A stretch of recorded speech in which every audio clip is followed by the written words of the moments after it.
Hello folks, Exeter Rider, hope you're doing well. Now I've made a bit of a series on the YouTube thing, you know, trying to help out aspiring and new YouTubers and trying to give them a bit of a heads up so they don't find out a year down the line what they can find out now through one of my videos. It's all my opinion, obviously, you know, all the normal troll killing comments I've got to say there that it's my opinion. I could be wrong. Things change during the process of YouTube. YouTube itself changes, and all the normal whiffle waffle. So hopefully that's got rid of the trolls, and if it hasn't, whatever. Because you got to get used to that in YouTube. You are going to get some absolutely idiotic comments which are there just to wind you up. Now what I do in those situations is I normally just delete them.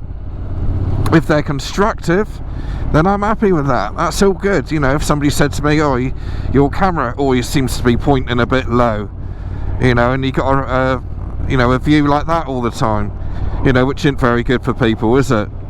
Alright, so, and I would say thank you very much for that. But when people say, and I have actually had this, why can't you speak in a more American accent, then that's dumb.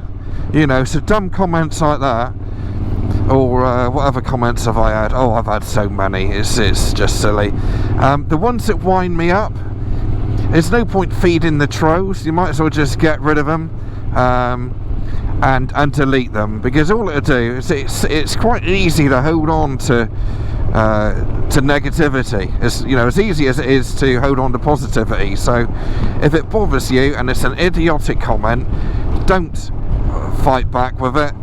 Let them write a great big long comment and then just delete it. Get rid of them. Alright, so whether you delete the comment or ban the actual user itself, then that's all good. You know, as long as you're alright, then you're the main important person in that party. Now, while I'm on that, what you'll normally find is the trolls that do come out are normally temporary sounding accounts. Like you have one called user ID 595050301 or whatever. Alright, so you can normally weed them out. It's not common that you'll get a trolly sort of comment from somebody called Nick Elliott in Exeter. You know, it never happens, because at the end of the day they're behind a keyboard, aren't they? And they are proper keyboard warriors. So you do have to be mindful of that, and you have to manage that more down the line when you get a bit, you know, a bit larger normally. But it will affect you more when you get trolley comments, because in the beginning you're not going to be making great videos. Is the truth of it. And when you're not making good videos, it does affect you more, because you're already on a climb up a mountain to learn how to do this stuff and learn how to deliver content. You know, it's not easy, so it will affect you more, but you have to just manage that, okay?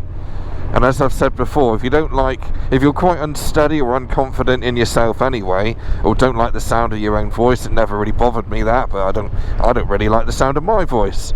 You know, I sound like a mumbling, yeah, I won't say that, but I sound like a mumbling person. But negotiate this. Yeah, so you do have to be, you know, mindful of that. Next thing I want to talk about is, oh, look at that little bike down there. Next thing I want to talk about is release times of when you release your video. It's another imperative thing that people get wrong all the time. There's a number of reasons that you need to release your video at the right time. Now, first one being, and a common mistake is people will get their video, they'll upload it to YouTube and they'll shove it out straight away. But what you have to remember is that if you shove it out straight away, YouTube hasn't had time to process the bit rates and compress it properly into their way of getting the best picture for the viewer. So if you release it straight away, then you'll find that the viewer is going to be watching it when it's not at its prime. It's going to be grainy, the picture's going to be rubbish, and it's just not good. It ain't good at all. So give it, you know, if you can, give it a day, schedule it for the next day. We all know about consistency, which is really a big thing in the YouTube world, because YouTube encourages you to keep pumping the content out, and it rewards you in the way that it gets your channel moving, it keeps the wheels turning. At the same time, it's very, very difficult to keep to a schedule. I mean, I've been doing a video a week for the last 3 years now.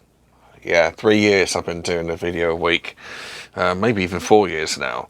And it is a grind. I've always said, you know, I said 4 years ago, 3 years ago, that I won't be able to do it for much longer. You know, I won't be able to do a video a week. Then COVID struck, and I thought, well, it keeps people happy, it keeps people engaged, helps them, helps me, and obviously I had a bit of time off as well to do the videos. I made my turntable, I've done just bits, all sorts of bits and bobs really during COVID. And then we got at the other side of COVID, and I thought, well, I want to keep this going, because it's kind of people are waiting on the end of the, you know, on the end of the TV to watch my videos, which is very humbling. It's brilliant, but it is a grind. You know, the whole thing is a grind. Things will go wrong. Now I'm running a GoPro 9 at this moment when I'm making this video. In time I might go down the DJI route, because it's a far better camera in regards of reliability. Now my GoPro 9 has been really good, but when it does go wrong, it goes wrong in a big way, and it's an utter pain in the ass when you film something, you get to a point and you think, wow, I smashed that, and then you put it in the computer and you find out that it's frozen. And that's exactly why you're seeing me in the garage now, is because that happened to me today. Not just once. I went back and looked at the footage and it just disappeared. But twice it's happened today, and hence why I am now in the garage, which segues perfectly into another part of YouTube you have to adapt and overcome. All right, so I lost all that footage. I could have dumped the whole footage and just said, oh, I'm not going to bother with it anymore. It's gutting, it pisses you off, and I'm pissed off now that I have to come out at 10:30 at night to, you know, film this bit. But I want to get the video done, so that's why I'm here now. Let me just have a sip of this. Lovely jubbly. So you're going to come across problems, and when you get problems, you just have to find a way of getting over it. Okay. Now I'm quite lucky. I've got a decent light set up in here. Might be a bit overexposed at the moment, but I've got a decent light set up, so I was able to cross over, and it kind of ties in quite nicely that I had that problem, and here I am sorting out, adapting and overcoming that problem. So you just have to keep on plugging on. You're gonna, you know, it's gonna be lots of different issues. The one that is very difficult is when you record something and you've left the microphone out, for example. In which case, how would you adapt and overcome in that situation? Well, you can always do a voiceover in your editing software, so that is an option there. So you're going to come up against challenges, whether that's filming challenges or sound challenges, or just going out. You know, going out and thinking I'm going to video this today, and it just doesn't happen. You know, that happens quite a lot as well. And it's all part of the challenge, and every time you come up against something like that and you overcome it, you just reach the next level. So you're going to make mistakes. Your hardware is going to make mistakes, whether that's your camera, your microphone, whatever. You just got to bumble through. You know, we're all fluffing it at the end of the day. You know, no one is trained in doing YouTube. You just got to keep going, keep making the mistakes, keep overcoming, and you know, you'll just learn all the way through, and your videos will get better for it as well.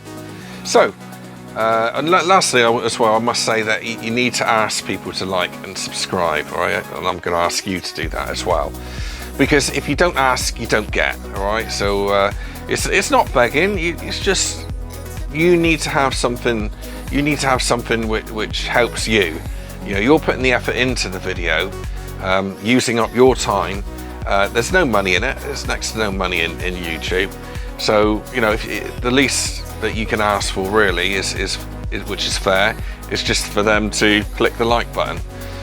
we'll go into how other revenue streams in another video, because that's a video which is on the list to do as well. But yeah, so I'm asking you if you could like the video. I have made more in this series as well, so do check them out. I'll put some links up at the end of this video for those videos. And thanks very much for watching, and I'll see you next time, hopefully with no camera issues. Cheers guys.